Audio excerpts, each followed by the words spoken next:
Students, when we make a survey of the whole history of English literature, we find that there were different movements and theories that existed right from the 16th century to the 21st century. In today's presentation, I am going to give you some basic idea about all literary movements and literary theories, their founders and the major exponents of each theory and movement. So now let's begin.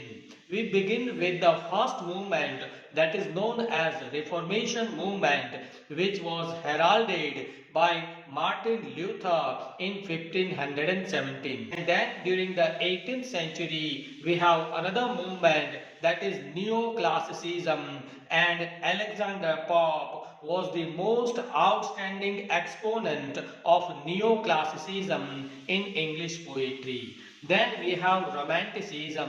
This spirit of romanticism was first introduced by the poets like Coleridge and Wordsworth when they published lyrical ballads in 1798. In the same manner, the next movement is the Oxford movement, which was heralded by John Cable when he delivered a sermon, a lecture. Then we have the movement of realism, which was founded by a French writer, a short story writer who wrote the Human Comedy, and the name is Honor de Balzac. And then we have another movement called naturalism, which was an offshoot of realism, and that was founded by Emile Zola. Another important movement of English literature is feminism, which was heralded and founded by Mary Wollstonecraft when she published her book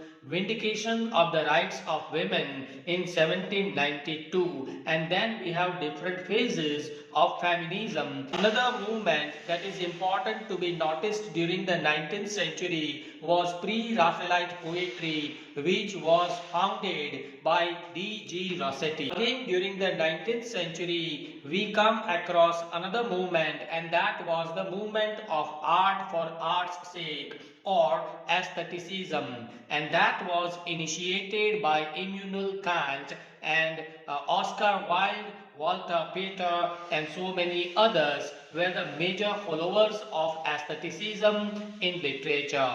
In the beginning of the 20th century, we have a new movement, a new theory called surrealism, which was a development of naturalism, and this surrealism was started by Andre Breton in 1924. In the same manner, we also come across imagism in the beginning of the 20th century when T.E. Hume published his two important poems, The City Sunset and Autumn, in 1909. In the beginning of the 20th century, we also have another theory called Impressionism, and Joseph Conrad, James Joyce, and others were the most important exponents of this theory.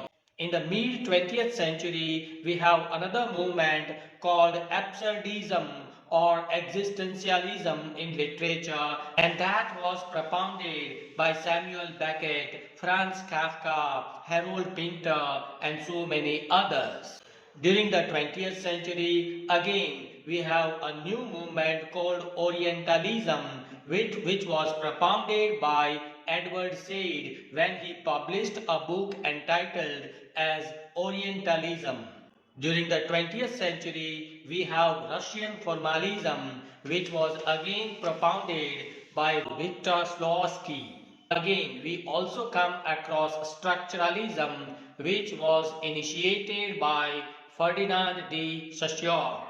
And then we have a reaction against structuralism, and that is known as post-structuralism in the second half of the 20th century. And you should remember the name Jacques Derrida.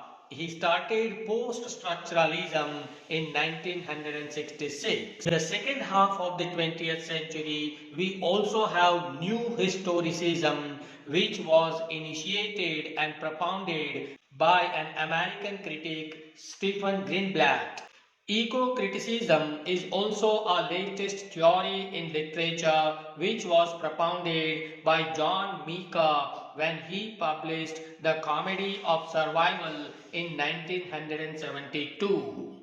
And then we have ecofeminism, which is also known as the third wave of feminism, and that was started in 1974 when a French writer, Francois, published Feminism or Death.